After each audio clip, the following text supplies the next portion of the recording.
নবীনের একটি কথা আমার মনে পড়ে, কি সাহস তার!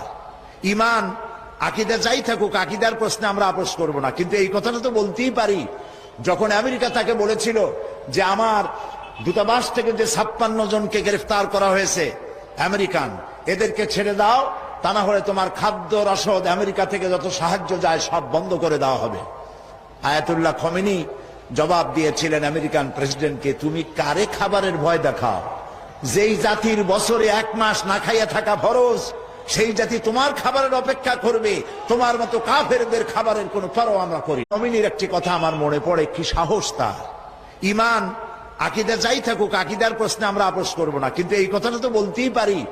যখন আমেরিকা তাকে বলেছিল যে আমার দূতাবাস থেকে যে 56 জনকে গ্রেফতার করা হয়েছে আমেরিকান, এদেরকে ছেড়ে দাও, তা না হলে তোমার খাদ্য রসদ আমেরিকা থেকে যত সাহায্য যায় সব বন্ধ করে দেওয়া হবে। আয়াতুল্লাহ খমেনি জবাব দিয়েছিলেন আমেরিকান প্রেসিডেন্টকে, তুমি কারে খাবারের ভয় দেখাও?